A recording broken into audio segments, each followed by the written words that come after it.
plans, plans, plans. They always have their plans. But the problem with their plan is that when you take an insane person to the asylum, you're just taking him home. The very place he knows best. So I was wondering about the Joker and the penalties assessed to him for his crimes and, being repeatedly sent to Arkham Asylum, and I wondered why he's not placed on death row. So I looked into it, and despite not being a mental health professional or a lawyer, so far in life I've never let complete ignorance on a topic stop me from talking about it online. So here I am. The Joker is probably one of the most famous fictional villains of all time. Regularly viewed as unhinged and insane, the Joker has stints at Arkham Asylum like regular staycations between diabolical plots against the people of Gotham City. But is he really insane? And more importantly, after scores of people wasted by the Joker and... You see, it's a tradition in my house to open one present each on Christmas Eve. How about this one?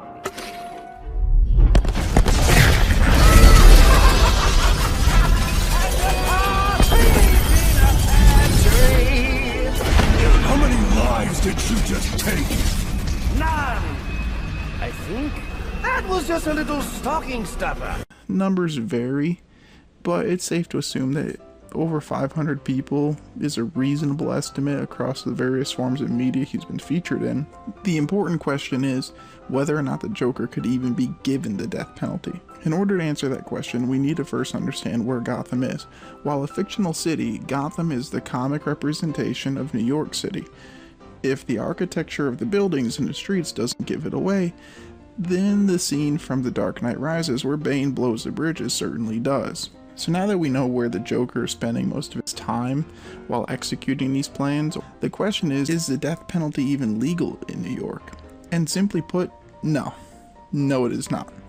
In 2004, the New York High Court ruled that the death penalty statute violated the state's constitution. In 2008, the governor disbanded the state's death row, and every effort since to reinstate the punishment has not succeeded. But that doesn't mean that the Joker is safe. Just because the state cannot pursue the death penalty doesn't mean the federal government can. As for certain crimes such as death by explosive, first-degree murder that's committed with premeditation and is malicious in nature, death by torture, death by resulting from kidnapping, or from being held hostage, literally all of that, Joker venom would probably qualify as that. Well, any of these offenses means the federal government could step in and prosecute the Joker while pursuing the death penalty at the same time. So most of us would likely be thinking, well, yeah, but the Joker's crazy. I mean, he's insane. He could just plead insanity and get off. That's why they keep sending him to the asylum in the first place.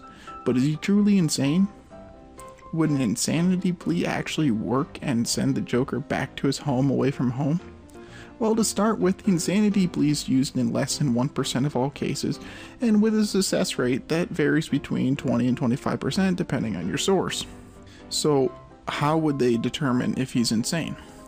The McNaughton test basically determines if someone did not understand the nature of their actions and was unable to tell the difference between right and wrong. So if he fled the scene of the crime, or the Joker style would be more along the lines of planning an escape should things go wrong, then it would lend to him not being insane, and understanding that society would determine that what he did would be wrong, and thus he would know that it's wrong. Now, the Joker basically holds a nihilist outlook on life, which is basically someone who refutes all meaningful aspects of life and thus inherently finds life to be meaningless. Toss in an unhealthy dose of loving anarchy, and that is basically the Joker's philosophy on life. But does that make him psychotic? Well, no. A psychiatrist whose name I won't even try to pronounce analyzed the Joker and determined that the Joker doesn't display the corresponding symptoms, stating that the Joker rather displays symptoms of psychopathy. He goes on to say that psychopathy is not a mental disorder, but a personality construct, and would not be something that he'd be given medications to control. Combine that with the Joker's ability to plan things intricately. I execute my will according to my plan, and including methods to avoid capture, which further indicates the Joker's not insane. As alluded to when I was talking about the McNaughton test, it's easy to tell that he has a firm grip on what he's doing.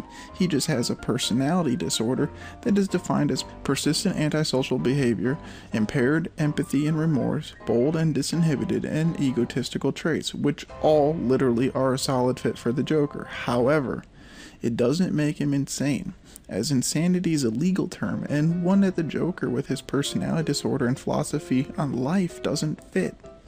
The Joker knows what he's doing, is at least considered wrong by society or Batman, but he does it anyway because he gains some joy or sense of satisfaction from it. Are you the real Batman? No. No? No. No. Then why do you dress up like him? He's a symbol. We don't have to be afraid of scum like you. Yeah, you do, Brian. You really do. Huh? Yeah.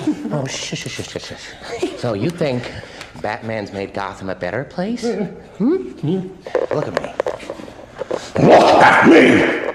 Thus, the Joker would indeed be eligible for the death penalty, and would be unlikely to prove that he's insane to save his life, but say for argument's sake, he's able to plead a life in prison and is sent to Blackgate.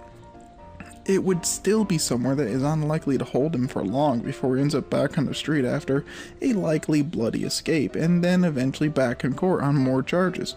At that point, it's safe to say that the ounce of goodwill for him would run out, and he'd be sitting on death row where, in all reality, he would likely escape from that again and again and again until he's put down by Batman or SWAT sniper, or what inevitably happened to him.